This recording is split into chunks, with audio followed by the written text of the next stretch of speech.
Day 204, Sunday, July 9th. Deuteronomy 22. Deuteronomy 22 1-30 NKJV.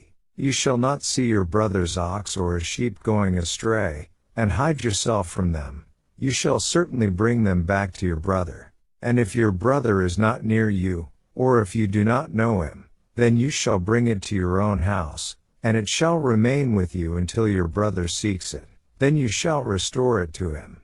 You shall do the same with his donkey, and so shall you do with his garment. With any lost thing of your brother's, which he has lost and you have found, you shall do likewise. You must not hide yourself. You shall not see your brother's donkey or his ox fall down along the road, and hide yourself from them.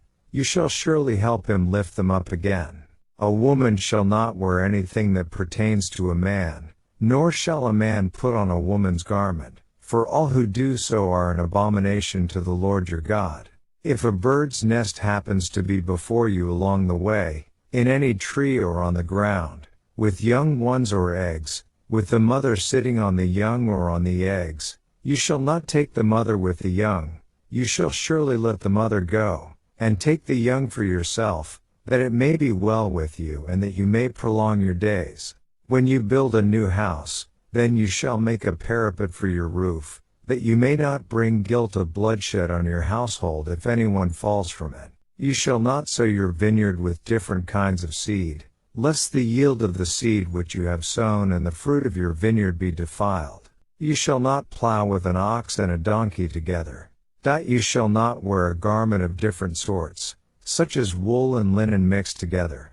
You shall make tassels on the four corners of the clothing with which you cover yourself. If any man takes a wife, and goes into her, and detests her, and charges her with shameful conduct, and brings a bad name on her, and says, I took this woman, and when I came to her I found she was not a virgin, then the father and mother of the young woman shall take and bring out the evidence of the young woman's virginity to the elders of the city at the gate. And the young woman's father shall say to the elders, I gave my daughter to this man as wife, and he detests her. Now he has charged her with shameful conduct, saying, I found your daughter was not a virgin, and yet these are the evidences of my daughter's virginity. And they shall spread the cloth before the elders of the city. Then the elders of that city shall take that man and punish him. And they shall fine him 100 shekels of silver and give them to the father of the young woman, because he has brought a bad name on a virgin of Israel. And she shall be his wife. He cannot divorce her all his days.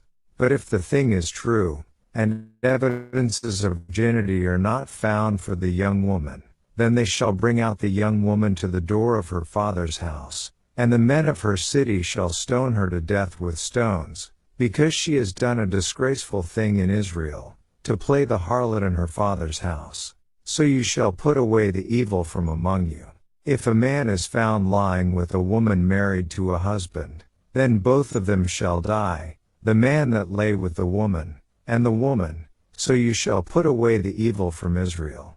If a young woman who is a virgin is betrothed to a husband, and a man finds her in the city and lies with her, then you shall bring them both out to the gate of that city, and you shall stone them to death with stones, the young woman because she did not cry out in the city, and the man because he humbled his neighbor's wife, so you shall put away the evil from among you. But if a man finds a betrothed young woman in the countryside, and the man forces her and lies with her, then only the man who lay with her shall die. But you shall do nothing to the young woman. There is in the young woman no sin deserving of death, for just as when a man rises against his neighbor and kills him, even so is this matter. For he found her in the countryside, and the betrothed young woman cried out, but there was no one to save her. If a man finds a young woman who is a virgin, who is not betrothed, and he seizes her and lies with her, and they are found out, then the man who lay with her shall give to the young woman's father 50 shekels of silver, and she shall be his wife because he has humbled her. He shall not be permitted to divorce her all his days. A man shall not take his father's wife, nor uncover his father's bed. Daily Deep Dive. The UCG reading plan for this chapter first begins in the last couple verses of the previous chapter, 21. This section begins with the instructions on hanging someone. Notice that the criminal was put to death and then hanged. Verse 22. The guilty person was not hanged by the neck. This form of execution was not practiced in ancient Israel. The hanging was actually the impaling, or tying up, of the corpse for public viewing after death by stoning. Everyone would know that individual had brought guilt on the community. The exposure of the corpse was limited to 1 day. For that day, it reminded people of God's judgment on the sinner. Nelson Study Bible, note on 21:22-23.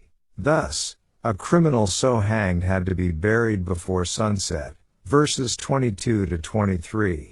Compare Joshua 8:29. The hanging on a tree of the condemned person's corpse was considered a curse. Deuteronomy 21:23. That is part of why Joseph of Arimathea was anxious to take Jesus from the cross and bury him before the new day, a holy day, began. Matthew 27:57-61. Mark 15:42-47. Luke 23:50-54. John 19:38-42. Jesus, when being nailed on the cross, became accursed for us. He, being innocent of any crime or sin, took away the curse for the violation of the law, that is, the death penalty, that we, through our sinful conduct, had brought upon ourselves. Compare Galatians 3:13, Romans 6:23. Deuteronomy 22:1-4 gives practical examples on how to love our neighbor. If we find something that belongs to our neighbor, we are to return it to him. We are to take care of the found item until it can be returned. Verses 1-3. We are also to assist our neighbor when he needs help. Verse 4. And we are not to hide ourselves from helping. Compare Isaiah 58:6-7. Rather we are to bear one another's burdens.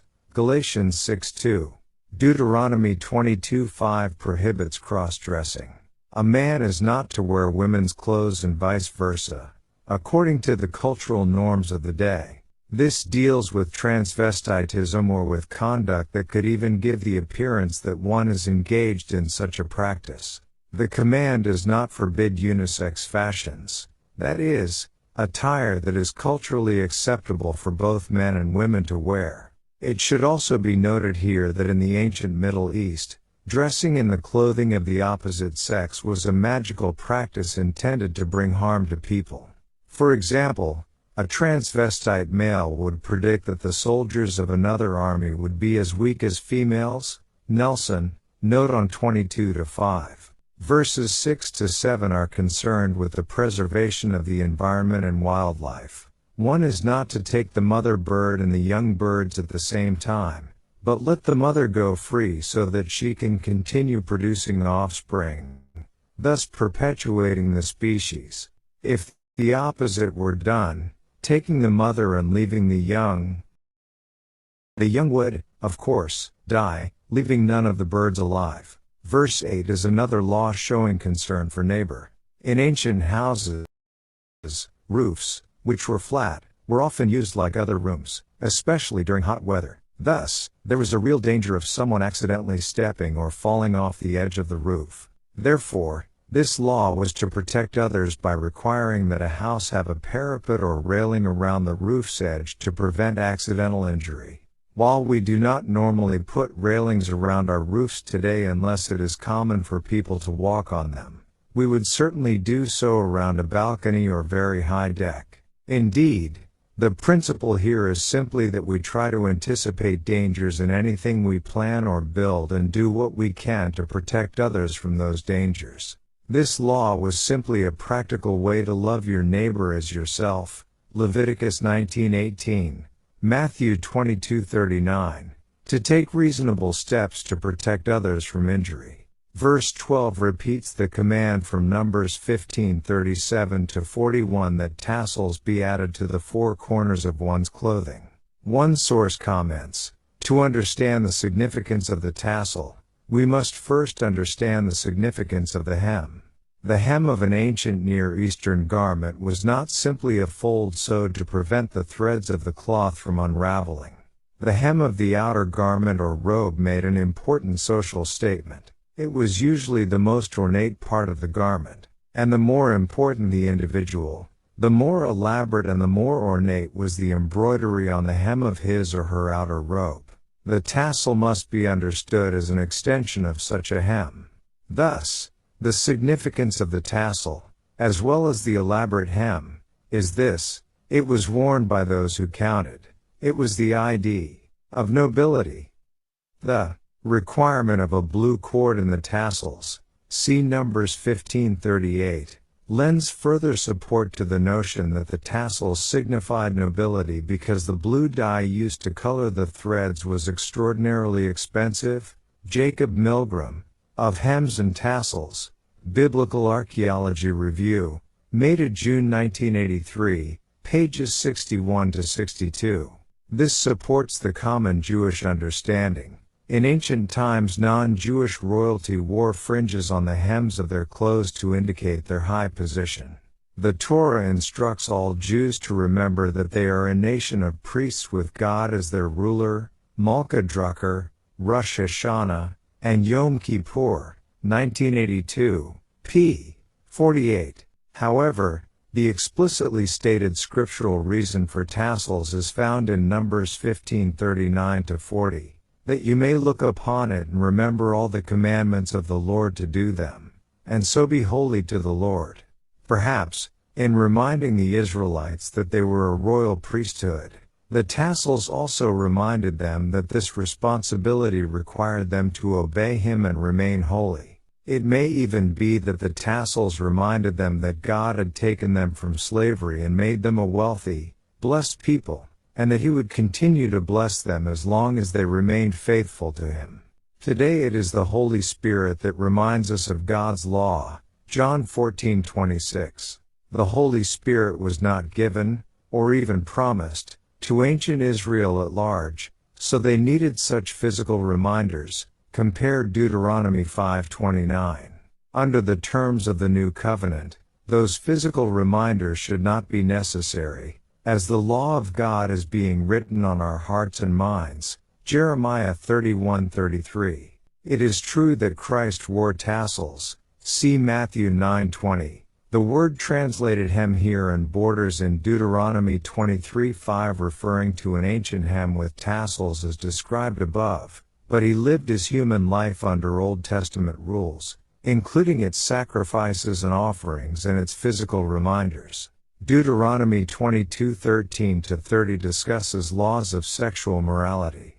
If it was discovered that a newly married bride had engaged in sexual immorality or fornication prior to marriage, she was to be stoned, verses 20-21. If the husband's accusation of fornication prior to marriage was proved wrong, the husband had to pay a fine to his wife's family and was not allowed to ever divorce her, verse 19. This was done to protect the wife, as the husband had to continue to provide for her.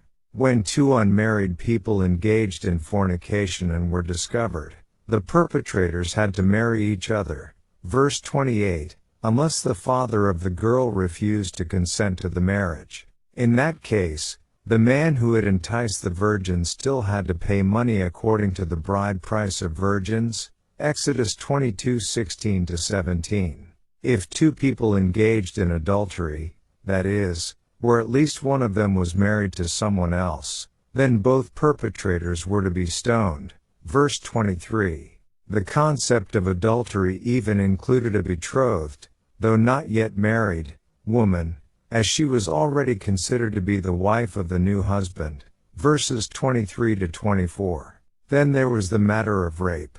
If a sexual relationship involving a betrothed woman occurred in the city where other people were nearby, but the woman did not cry out for help, this was considered adultery and not rape, since the woman could have been heard if she had cried out, thereby demonstrating her disagreement with the sexual encounter.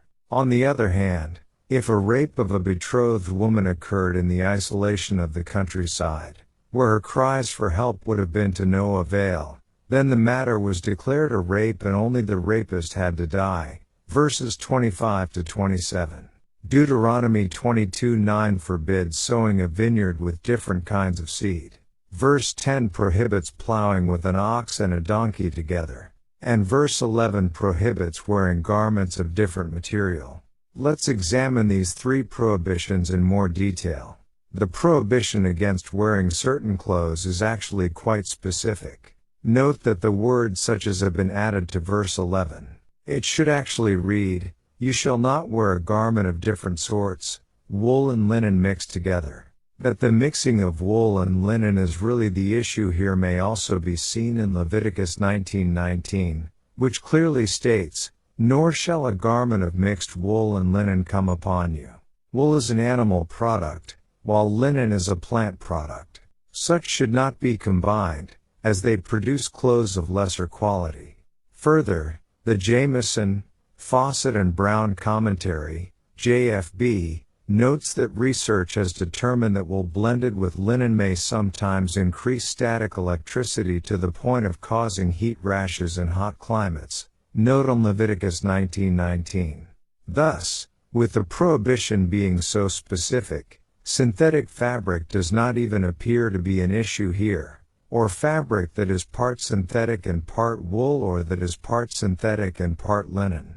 It should also be noted that the prohibition is against a particular fabric being an improper blend. It apparently does not prohibit wearing wool and linen at the same time or even as different parts of the same garment. The purpose of the prohibition against sowing different kinds of seed may have been twofold. First, it may have been directed against an idolatrous practice, viz., that of the ancient Zabians, or fire worshippers, who sowed different seeds, accompanying the act with magical rites and invocations.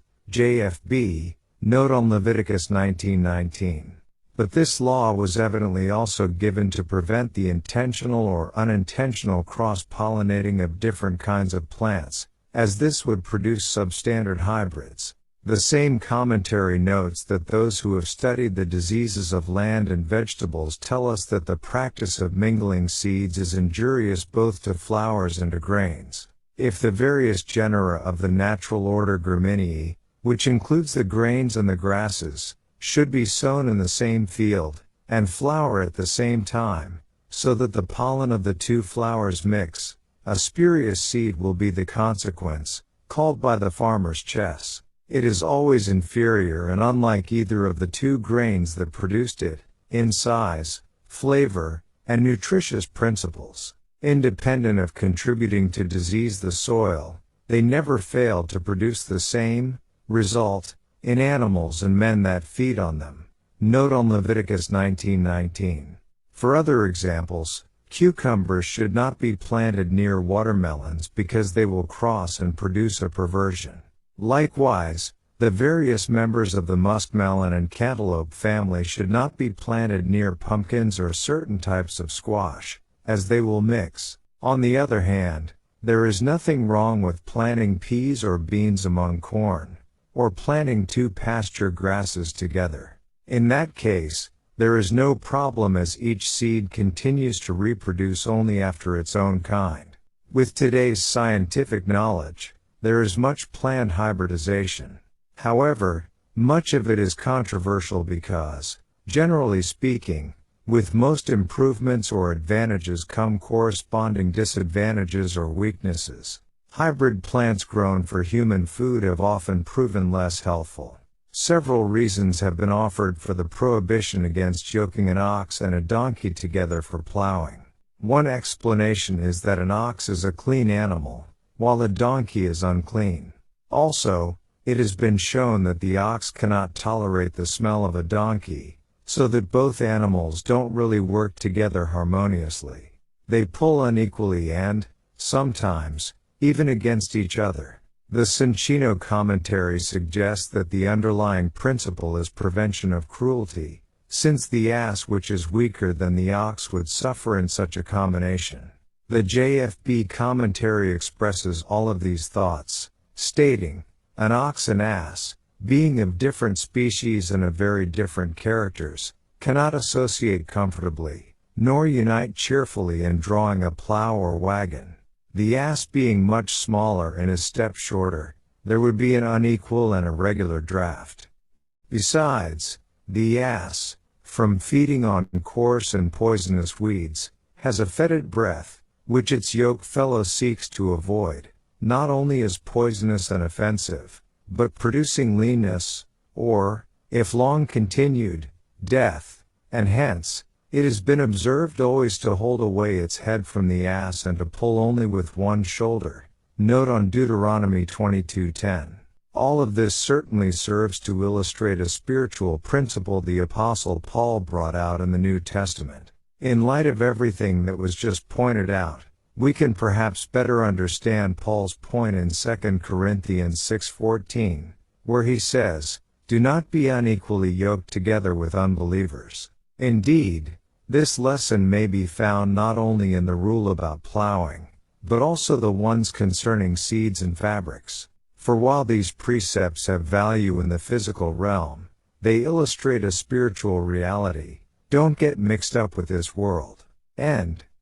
Verse 15, regarding her parents bringing out evidence of their daughter's virginity, John Gill's commentary states, "The sheet she lay in when she first bedded with her husband, in her parents' possession, and kept by them as a witness of her purity, should there ever be any occasion for it, and which were to be brought." End.